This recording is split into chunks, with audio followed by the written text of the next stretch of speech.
अस्सलाम वालेकुम स्टूडेंट्स। आज के इस लेक्चर में हम एक्सरसाइज 6.5 का क्वेश्चन नंबर 6 सॉल्व करने जा रहे हैं। पिछले लेक्चर में हमने 5 क्वेश्चन यहाँ तक सॉल्व कर लिए थे, तो आज हम क्वेश्चन नंबर 6 को सॉल्व करेंगे। क्वेश्चन नंबर 6 हमें क्या कहता है, calculate the length x in the jointing figure.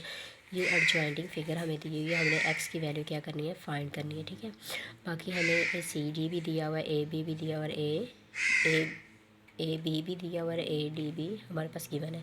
तो हमने फाइंड क्या करनी है, एक्स की वैल्यू हमने इसमें फाइंड करनी है। तो देखते हैं, हम देखें स्टूडेंट्स, हमारे पास क्या है, हम लिख लेते हैं इन फिगर क्वेश्चन नंबर हमारे पास है 6 और इसका हम सोल्यूशन करने जा रहे हैं। क्या कहते हैं, in figure there are 2 right angle triangle, मतलब हमारे पास एक ये राइट एंगल ट्राइंगल और एक ये है। देयर आर 2 राइट एंगल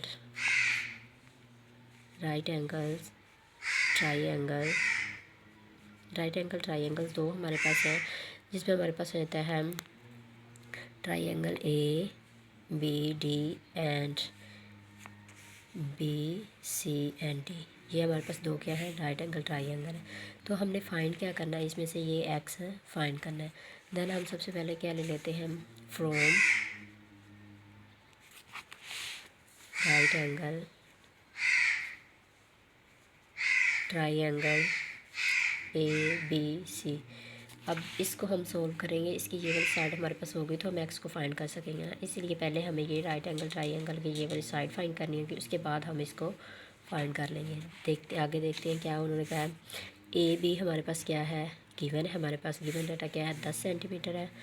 और ए डी हमारे पास क्या है, 17 सेंटीमीटर। ठीक है, तो अब हमें फाइंड क्या करना है, बी डी।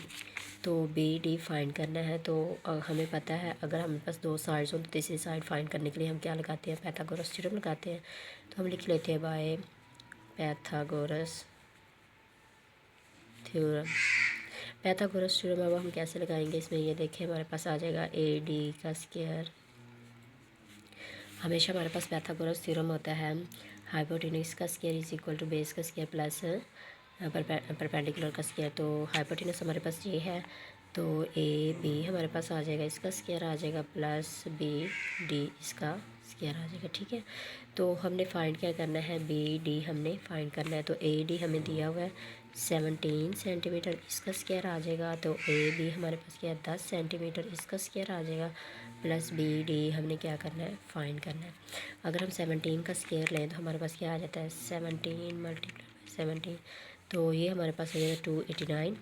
ठीक है, तो अब अगर हम 10 का स्क्वायर लें तो वो हमारे पास 100 आता है, तो ये आ जाएगा बी डी का स्क्वायर। ठीक है, अब 289 में से हम क्या माइनस करेंगे, 100 माइनस कर लेंगे, तो हमारे पास क्या आ जाएगा, बी डी का स्क्वायर। तो 289 में से ये अगर हम माइनस करें तो हमारे पास आ जाएगा 189 इक्वल आ जाएगा बी डी और इसका स्क्वायर। अगर हम दोनों साइडों पर इसका स्क्वायर रूट ले लें तो 189 स्क्वायर रूट इक्वल आ जाएगा बी डी इसका स्क्वायर का स्क्वायर रूट, ये इससे कैंसिल हो जाएगा। तो इसका अगर हम स्क्वायर रूट लें, स्क्वायर रूट 189, तो हमारे पास क्या आ जाता है, 13.74 सेंटीमीटर हमारे पास क्या आ जाती है, बी डी की वैल्यू आ जाती है। ठीक है, अब हमारे पास ये बी डी की भी वैल्यू आ गई।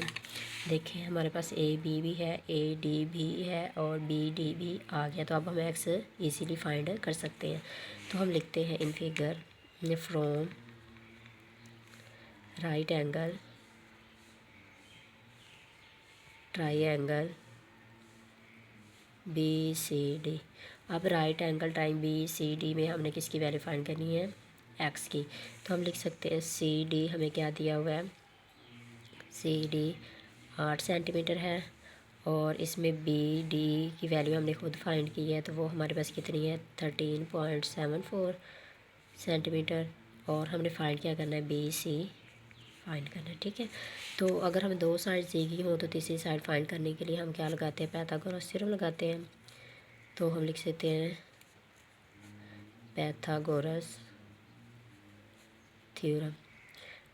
थ्योरम हमारे पास अब क्या होता है, बी डी इसका स्क्वायर इक्वल आ जाएगा बी सी का स्क्वायर प्लस सी डी इसका स्क्वायर। और ये हमारे पास होता है हाइपोटेनस का स्क्वायर इक्वल हमारे पास आ जाता है बेस का स्क्वायर प्लस परपेंडिकुलर का स्क्वायर। तो बी डी हमारे पास वैल्यू दी हुई 13.74, इसका स्क्वायर आ जाएगा इक्वल बी सी हमारे पास कितना है ये दिया हुआ है, बी सी हमने फाइंड करना है, ठीक है। और सी डी हमारे पास 8 सेंटीमीटर का स्क्वायर है, ठीक है। अब हम अगर इसका स्क्वायर लें 13.75 मल्टीप्लाई 13.75, अगर इसको हम राउंड ऑफ करें तो ये 13.75 आता है। तो हमारे पास ये आंसर आ जाएगा 189 हम लिखते हैं 189 पॉइंट क्या आ गया 06। तो इक्वल आ गया बी सी का स्क्वायर इक्वल आ गया 64। तो हम इसको अगर लिख लें 189 माइनस 64 इक्वल क्या आ गया बी सी का स्क्वायर। तो अगर हम 189 में से माइनस करें क्या 64, तो हमारे पास क्या आंसर आता है 125। तो हम इसको लिख लेते हैं 125 इक्वल किसके आ गया बी सी का स्क्वायर, ठीक है। अब हमारे पास इसको हमने क्या करना है, अकेला हमें चाहिए बी सी, तो हम इसका क्या लेंगे स्क्वायर रूट 125 का square root equal to B C का स्क्वायर रूट आ जाएगा, ये कट गया तो ये आ जाएगा 5 इज़ इक्वल टू बी सी। अब हमारे पास बी सी क्या आ गया, बी सी हमारे पास आ गया 5। तो हमें चाहिए क्या था, ये बी सी ही चाहिए था। तो बी सी की वैल्यू हमारे पास क्या आ गई, सॉरी 125 का स्क्वायर रूट ये नहीं आता। हम अगर 125 का स्क्वायर रूट ले स्क्वायर रूट 125, तो हमारे पास ये आंसर आता है 11.18, ठीक है। अब ये हमारे पास जो हमने फाइंड करना था एक्स, तो ये इक्वल किसके एक्स के, तो एक्स इक्वल आ गया 11.18 सेंटीमीटर, ठीक है। ये हमारे पास था क्वेश्चन नंबर 6। इसके बाद हम क्वेश्चन नंबर 7 को सॉल्व करते हैं। क्वेश्चन नंबर 7 में क्या वो कहता है, if the ladder is placed along the वाल, अगर लैडर वाल के साथ खड़ा किया गया या रखा गया है, such that the foot of the ladder is 2 metre away from दीवार, और जो लैडर है उसके फुट तकरीबन 2 मीटर दूर है दीवार से। If the length of the ladder is 8 metre, और लैडर की लेंथ कितनी है 8 मीटर है। Find the height of the वाल, अब हमने वाल हाइट किसकी फाइंड करनी है, वाल की हाइट फाइंड करनी है। क्वेश्चन नंबर हमारे पास है 7। क्वेश्चन नंबर 7 हमारे पास है, क्या वो कहता है क्वेश्चन नंबर 7 में, क्वेश्चन नंबर 7 में वो कहता है कि हमारे पास एक 2 मीटर अवे क्या है लैडर है, उसकी क्या है, एक हमारे पास वॉल है और ये हमारे पास क्या है लैडर है, और वो ज़मीन से कितनी दूर है 2 मीटर है। ये हमारे पास क्या है ज़मीन है, ये हमारे पास लैडर है, और ये कितना दूर है इससे 2 मीटर दूर है दीवार से, ये दीवार है और ये लैडर है, ठीक है। ये वॉल है, ये लैडर है, और ये इसका क्या है डिस्टेंस है, ठीक है। अब हम क्या देखते हैं कि इसकी हाइट कितनी है 8 मीटर है, क्या है वो लेंथ ऑफ द लैडर। अब लैडर की लेंथ कितनी है 8 मीटर है, और वो दीवार से कितना दूर है 2 मीटर, और हमने फाइंड क्या करनी है वाल की हाइट फाइंड करनी है, ठीक है। एक्स इक्वल क्या करना है हमने फाइंड करना है, ठीक है। चलो देखते हैं हम इसको ये बी और ये सी, ये दोनों दी और ये तीसरी हमने फाइंड करनी, तो पाइथागोरस थ्योरम लगाएंगे। तो हम कर लेते हैं let the height of wall.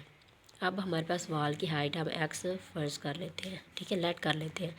तो आगे हमारे पास लिख लेते बाय पाइथागोरस थ्योरम, क्योंकि हमें 2 साइड्स दी तीसरी हम फाइंड कर लेते हैं, जिसमें हमारे पास ए बी किसके इक्वल है 2 मीटर के, और ए सी किसके इक्वल है 8 मीटर के, और हमने ए बी सी क्या करना है फाइंड करना है।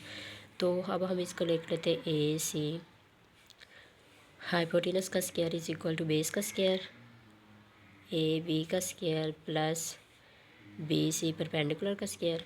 तो ये हमारे पास ए सी का स्क्वायर हमारे पास क्या है 8 मीटर है, और ए बी का हमारे पास 2 मीटर है, और बी सी हमने क्या करना है फाइंड करना है।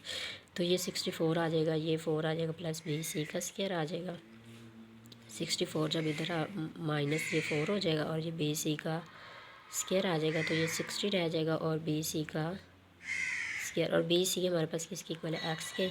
तो अगर हम इसका स्क्वायर रूट लें तो 60 का square root equal to B C का स्क्वायर रूट, ये कट जाएगा, और ये 60 का स्क्वायर रूट किसकी इक्वल आएगा स्क्वायर